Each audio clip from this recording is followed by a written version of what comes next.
Coming up tonight on YCN News, Wakefield's Joe Kinney will challenge Hanover's Mike Cryans for the District 1 Executive Council seat. Defendant Travis Truell remains in Sullivan County Jail after his arraignment this morning in Claremont District Court.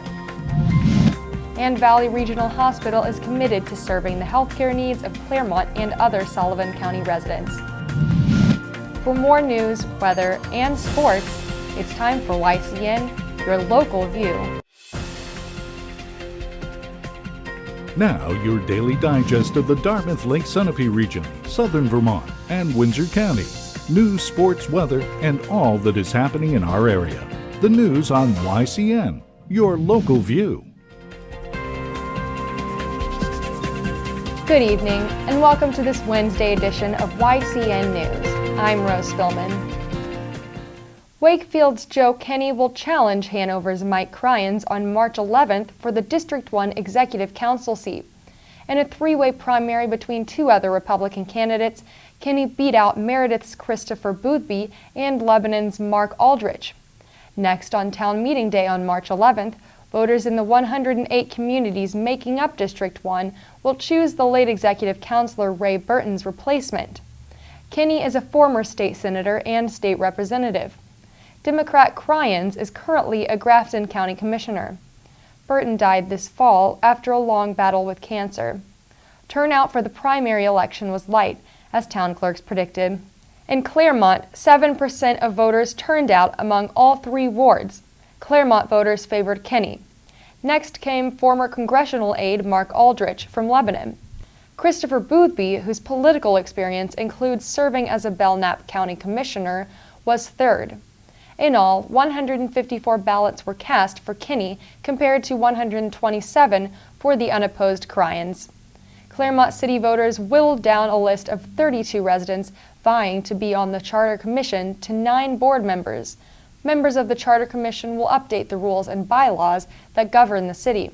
These 9 Claremont residents are Rusty Fowler, Raymond Gagnon, Ron Gilbert, and Cynthia Howard. Also Nicholas Koloski, Paul Lacasse Sr., Joe Osgood, Robert Porter, and George Cacavero Jr.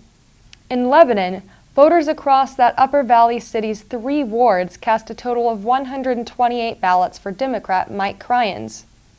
On the Republican slate, 129 total ballots were marked.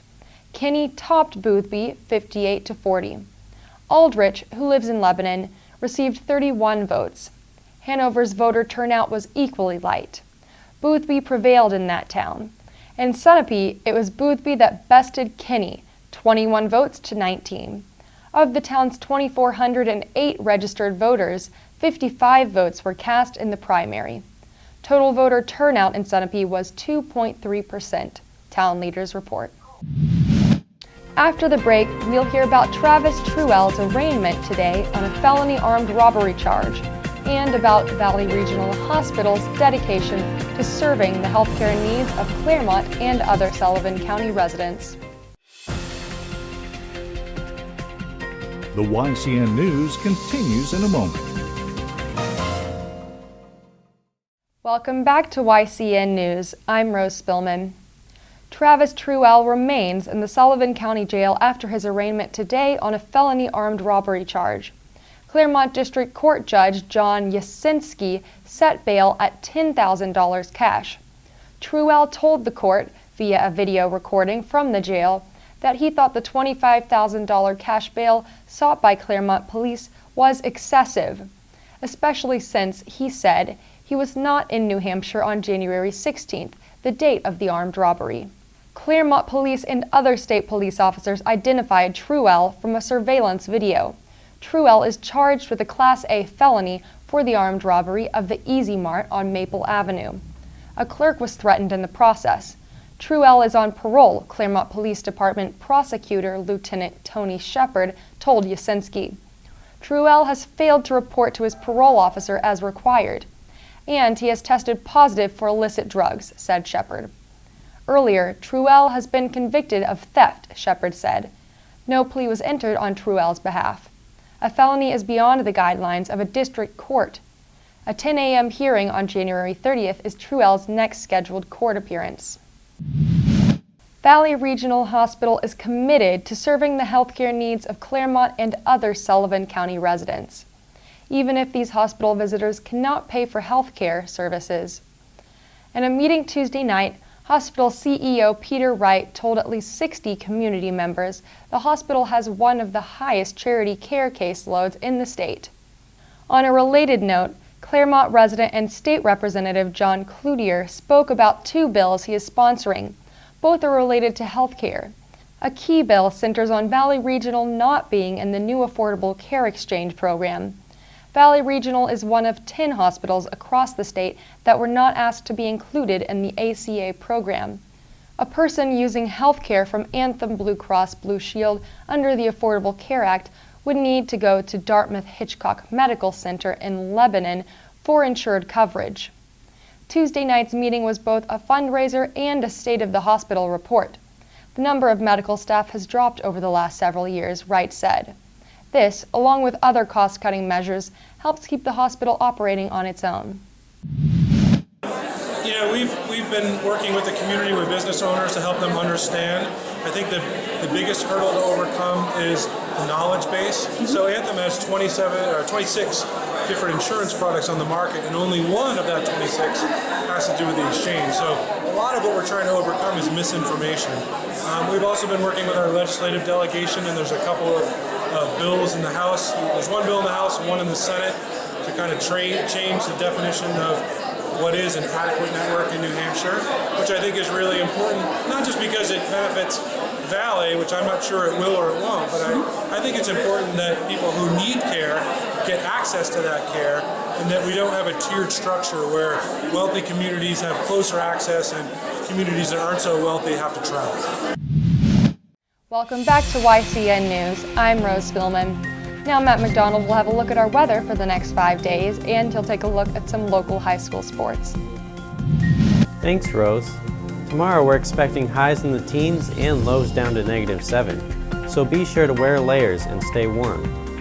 Friday we'll have a high of 13 and a low of 7 degrees.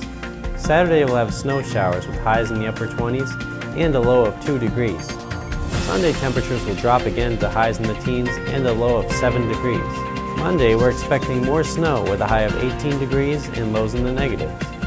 If you're looking for some indoor fun this weekend, head on over to the Lebanon Opera House this Saturday for an ode to winter. The Upper Valley Community Band will play starting at 7:30 p.m. And now let's look at local high school sports. Yesterday there was yet another high school matchup. Hanover played against Plymouth in both boys basketball and girls basketball. Let's look at the boys basketball game and how that played out. Hanover defeated Plymouth 49-30. In the beginning of the game, Hanover was trailing significantly. However, they stepped up their game early and improved their defense. This led to their comeback and win. The girls basketball game was also a great success. The Hanover Marauders had 52 points while Plymouth only had 14 points. Congratulations to Hanover High School. There were a few Twin State matchups in girls basketball. Windsor played against Claremont's Stevens High School. Windsor came out on top 43-37. The other game was Fall Mountain versus Bellows Falls. Fall Mountain won the game 53-32. Thank you for joining us for this Wednesday edition of YCN News. Don't forget to like us on Facebook and follow us on Twitter. And you can watch our programs anytime online at www.ycnnow.com.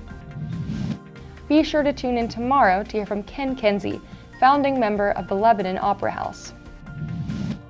I'm Rose Spillman for YCN, your local view. Good night.